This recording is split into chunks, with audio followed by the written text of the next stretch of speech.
I make no apologies by saying that if you ride a bicycle on the road, you need a mirror and a radar. Bottom line, I am huge on the Garmin Varia radar and other radars I've been testing too. Whatever the brand, a radar is so important. But with the radar, you need a mirror. Because if you hear a car coming up behind you, you need to check the mirror to make sure it's going around you. I mean, a radar is not to brace for impact. The radar is to monitor the traffic. And it's just too difficult to turn your head around. I've been using a mirror long before I even was using a radar. Once you get used to using a mirror, you just feel vulnerable without one. I'm going to show you one that I've been using for a couple years. So this company, Spurcycle, sent me a couple of their mirrors to try out. And I like to thoroughly test something before I do a review. Now this is a little excessive, but like it's literally been 2 years since I've been using this. So Spurcycle is kind of a niche company. They only make a few products. They make a few really stylish, high quality bells. They make a toolkit, a portable toolkit, and 4 mirrors. So they have 2 size mirrors for drop bar bikes, 2 size mirrors for flat bar bikes or mountain bikes. And I've been using both because I will use one on my mountain bike when I ride to the trails, or especially like a ride I did today. I went out on my hardtail for a couple hours. I put together a ride that had paved roads, dirt roads, and a really cool old railroad track that I've been exploring, and it was awesome. So mirrors, you really need to use one. So let's take a look at these. Let's talk about the drop bar mirrors first. So they make an R35 and an R50, and that's the millimeter, the diameter of the mirror. And so the R50 is the larger one that I would recommend. And I'll show you the R35, which I was kind of surprised at how well the 35 worked. I could see really well, but this is the 50. And these install really easily. So what you do to install these is you take a 2.5 millimeter Allen wrench and you undo there's a side little bolt there. All you do is you back that out, and that will allow you to pull the mirror out.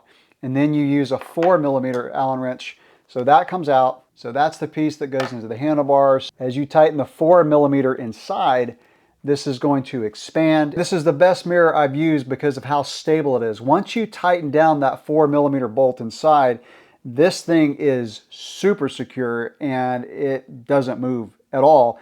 And then once you put the mirror piece in, you can move it around, so you can, really just position it however you want.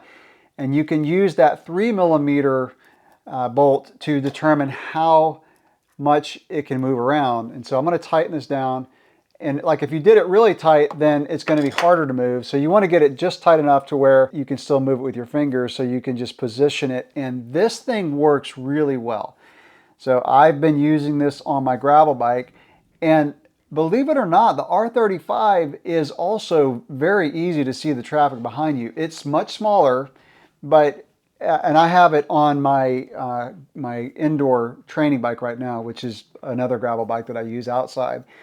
And when I first saw the 35, I was like, man, that's just too small. There's no way. But once you can still see the cars, so your eyes just kind of adjust to focus past the mirror to the cars behind you. So if you're kind of like in that position where you really don't want a bigger mirror, and that's the only thing holding you back is just, having a mirror like this size is just too big, go for the 35. It's pretty obscure. You really don't notice it until you need to check the traffic. So that's the R35 and the R50. And then they also make a flat bar mirror of the C series. So C probably stands for city bike, R would be road.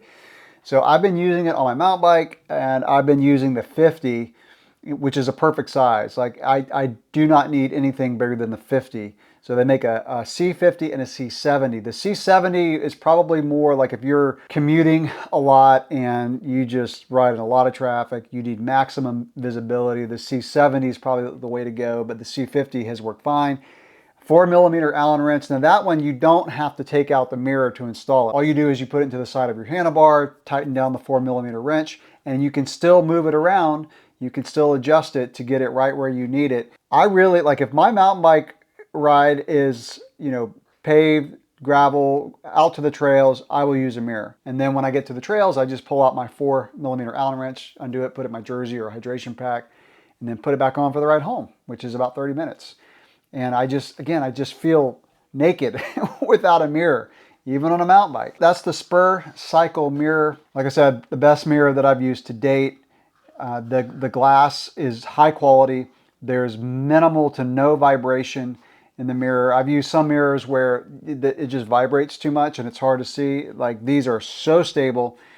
Very easy to see the traffic behind you. If you're looking for a recommendation for a mirror, the Spurcycle is definitely the way to go. Drop bar bike, R50 or R35, flat bar bike, mountain bike, the C50 and the C70. Again, I think the C50 is fine as far as visibility, but it's up to you. All right, that's it for this video. Have you used one of these? Let me know. What do you think?